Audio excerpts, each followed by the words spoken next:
Hello, it's Rich Rosen, founder and CEO of Fastcall, and I'm going to do a deep dive into support options and how Fastcall provides support for the application. So I am logged into Salesforce.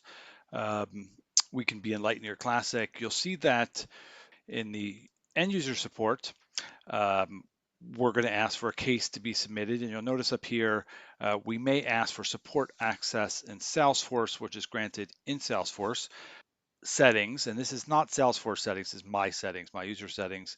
Um, and I'm going to come over here and I'm going to put in access, and I can grant login access to any package that I've installed. You can see here, I can grant access to Salesforce itself. I could grant access to my company's administrator. This is how Salesforce grants support access. So if I grant an access over here for a month, which I'm going to do, because Fastcall actually needs to have support access to our own application for us to access certain protected settings. That's how Salesforce does it. So there are times when I have to log into my own account with support access.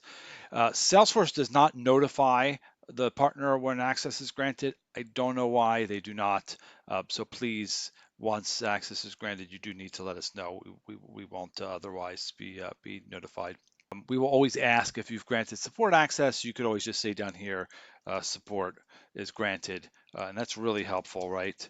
So we know. Speaking of supports form is subject, the case reason.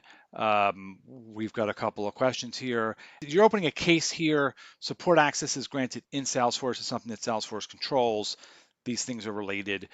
All of your settings, everything here is 100% in your Salesforce org. Fastcall does not see any of your settings. So that's why we ask for support access. And when you're opening a case, this form is being sent to us so we can see that.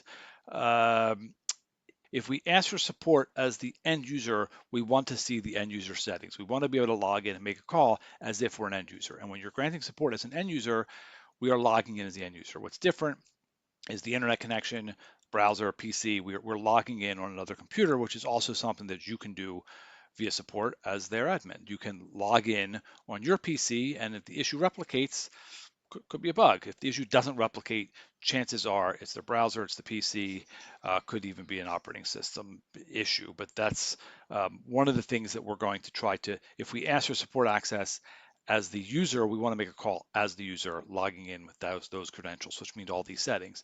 If we ask for support access as an admin, we want to be able to log in and get access to our admin settings. If we are logged in as an end user, we can't get access to any of our admin settings. So we may ask for access as both.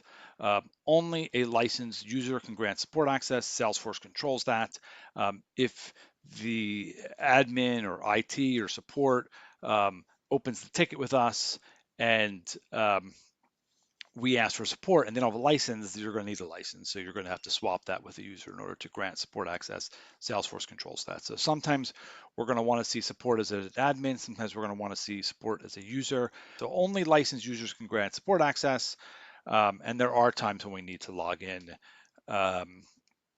as a Salesforce admin. So what else to talk about?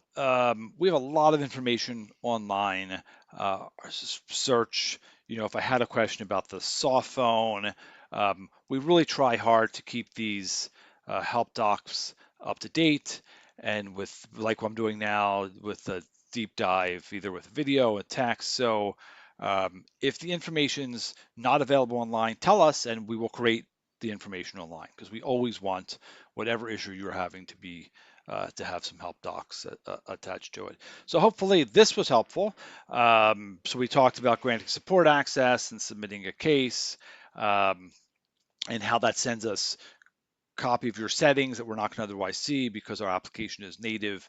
There's no part of the application that's outside of your Salesforce org, so we see none of your settings. So if you say, hey, the phone used by Antonio is not working, we don't know. We don't see any of those settings. We're going to have to log into your org by support to see any of the settings.